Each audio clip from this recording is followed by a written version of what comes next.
nínú ọ̀sẹ̀ tí a wà yìí ní ìjọba ìpínlẹ̀ Ọ̀yọ́ lábẹ́ ọlọ́lá jùlọ gómìnà Ṣèyí Mákindé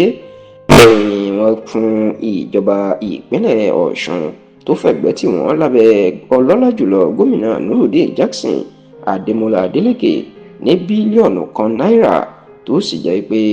láàrin ọdún péréte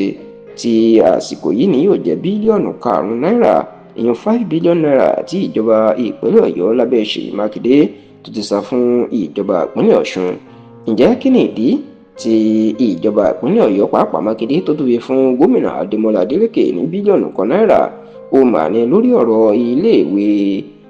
Ládòkè Akíntọ́lá University of Technology LAUTECH tó wà ní ìlú Ògbómọ̀ṣọ́ ní ìpínlẹ̀ Ọ̀yọ́ tó jọ pa ìpínlẹ̀ Ọ̀ṣun àti ìpínlẹ̀ Ọ̀yọ́ pọ̀ tẹ́lẹ̀, ṣùgbọ́n èyí tí ìpínlẹ̀ Ọ̀yọ́ tó ti gbà báyìí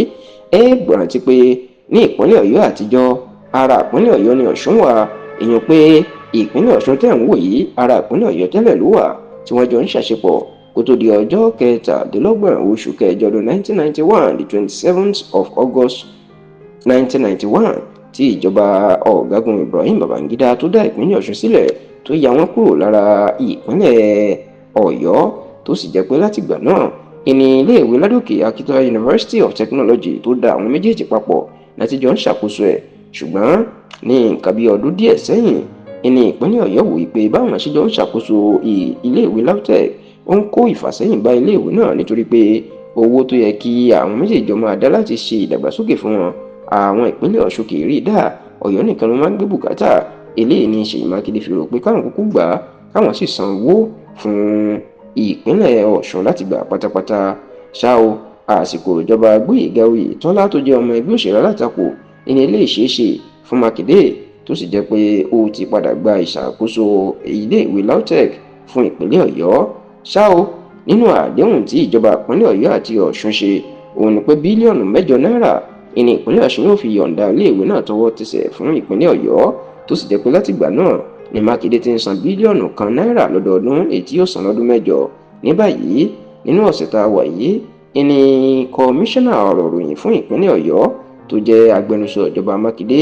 ìyẹn Ọmọọba Dọ̀tun Oyèládé kéde pé àwọn tó ṣẹ̀ṣẹ̀ san bílíọ̀nù kan náírà fún ìjọba ìpínlẹ̀ Ọ̀ṣun pàápàá gómìnà Adémọ́lá Adélékè ni lórí iléèwé Ládòkè Akíntọ́lá University of Technology ìyẹn LAUTECH. Bẹ́ẹ̀ ìní Ọmọọba Dọ̀tun Oyèládé tó jẹ́ kó di mọ̀ wípé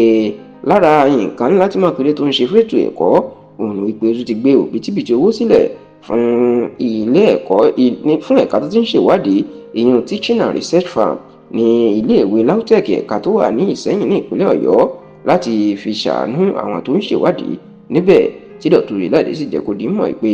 owó tí ìjọba ìpínlẹ̀ Ọ̀yọ́ àti Mákindé tí wọ́n jẹ ìpínlẹ̀ Ọ̀ṣun kò ju bílíọ̀nù 3 náírà lọ báyìí 3 bílíọ̀nù tó sì ní Mákindé yóò san kí ìjọba ẹ̀ kó tó tẹnu bẹ́pọ̀ lọ́dún 2027.